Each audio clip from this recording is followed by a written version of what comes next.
Assalamualaikum warahmatullahi wabarakatuh. Perkenalkan, nama saya Ahmad Surya, NIM A01120005.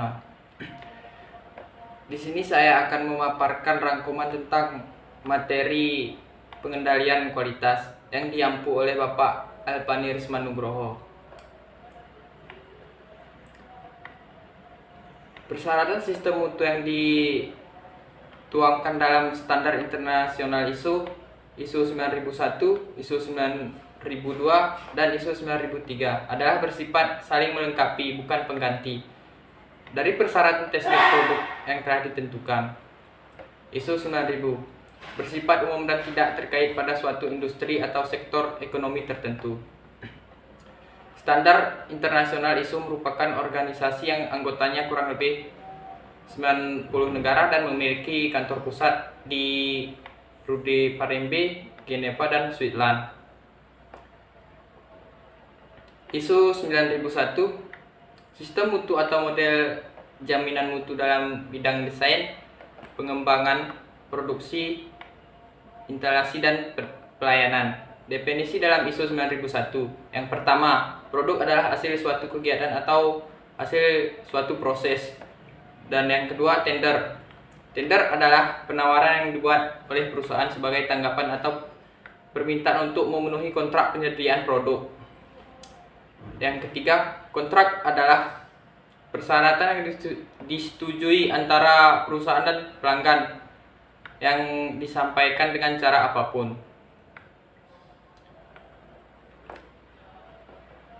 Lanjut, tanggung jawab manajemen. Yang pertama, kebijakan mutu. Yang kedua, organisasi. Yang ketiga, tinjauan manajemen. 2. Sistem mutu atau sering disebut quality system.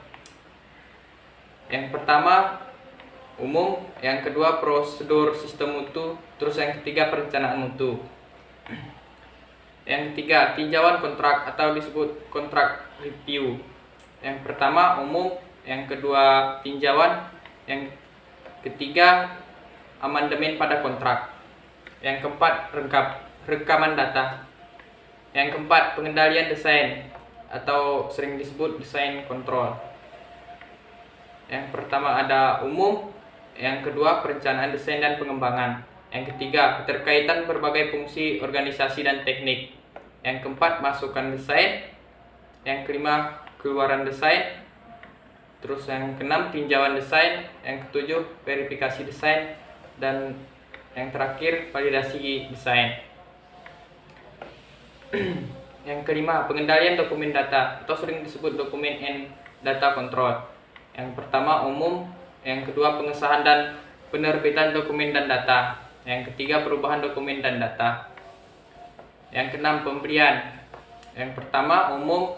Yang kedua, evaluasi subkontraktor. Yang ketiga, data pembelian. Yang keempat, verifikasi terhadap produk yang dibeli.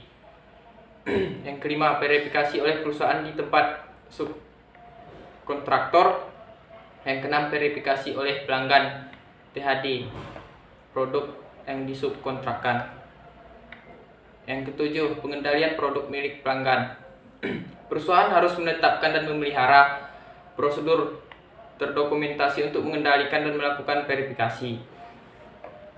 Penyimpanan dan pemeliharaan produk yang dipasok oleh pelanggan untuk dicampur dengan bahan milik perusahaan. Yang ke-8, identitas dan kemampuan telusur produk.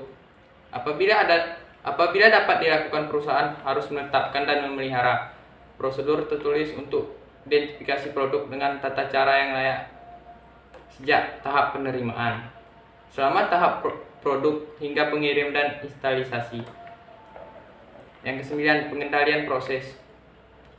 Perusahaan harus mengidentifikasi dan merencanakan proses-proses produksi,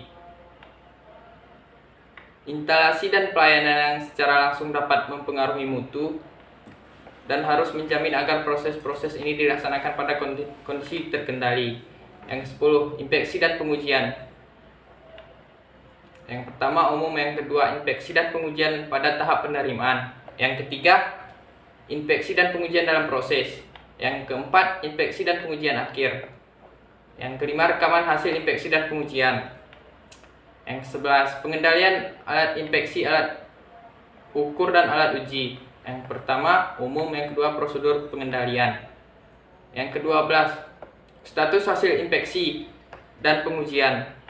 Status inspeksi dan pengujian produk harus diidentifikasi dengan sarana yang sesuai, yang menunjukkan kesesuaian dan ketidaksesuaian produk dalam inspeksi dan uji yang dilakukan.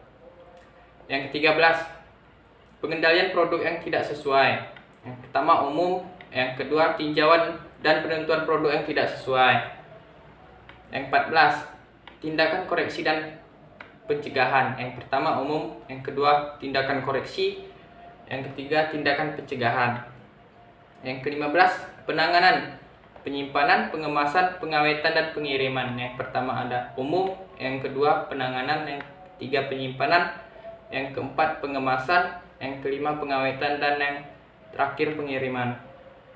Yang ke-16, pengendalian rekaman mutu. Perusahaan harus menetapkan dan memelihara prosedur tertulis untuk identifikasi, pengumpulan, pengambilan, pengarsipan, penyimpanan, pemeliharaan, dan penghancuran rekaman mutu.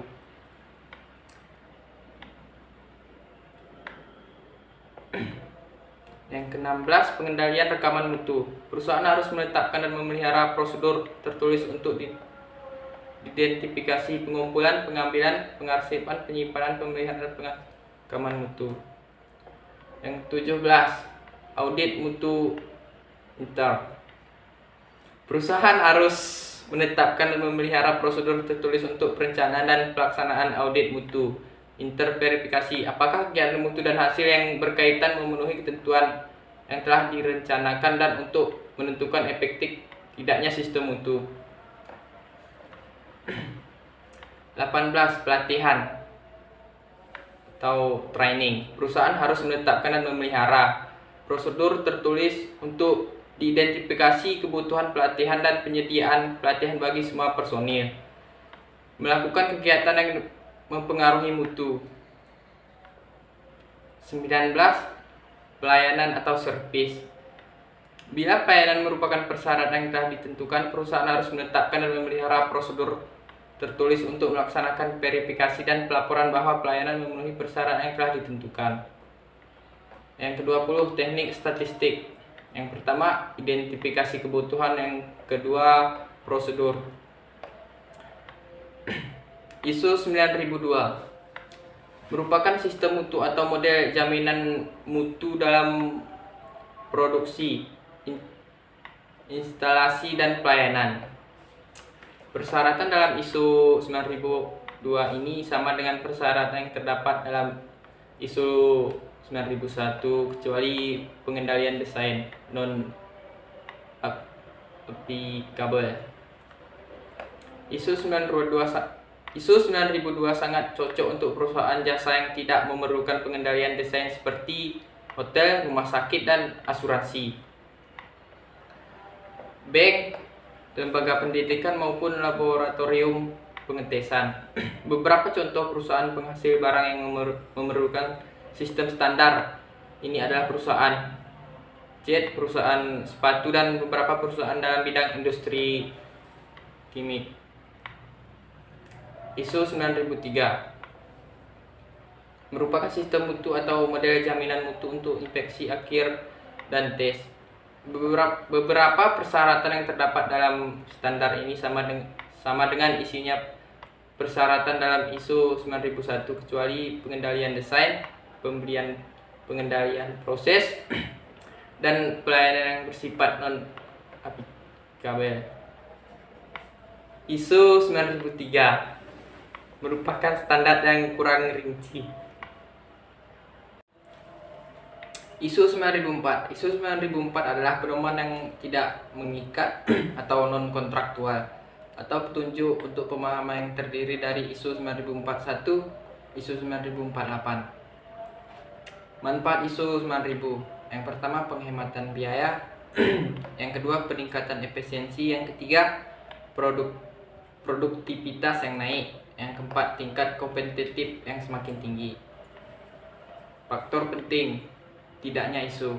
Yang pertama manajemen, yang kedua wilayah pemasaran, yang ketiga tuntunan konsumen. Kelebihan sistem ISO 9000. Yang pertama, sistem manajemen mutu ISO 9000 sangat antisipatif, ketat dalam hal prosedur dan dokumentasi, progresif dalam audit dan tindakan koreksi, serta dilengkapi dengan program sertifikasi. Yang kedua, sistem manajemen mutu ISO 9000 sangat adaptif untuk diaplikasikan pada berbagai macam bidang industri, baik penghasil barang maupun jasa. Yang ketiga, sistem manajemen mutu ISO 9000 sangat informatif dan mudah dipahami, serta telah dijadikan sistem manajemen mutu standar internasional. Tujuan implementasi ISO 9000 untuk meningkatkan daya saing. Dan faktor penentu ISO 9000. Yang pertama motivasi, yang kedua komitmen, terus yang ketiga sumber manusia. Implementasi ISO.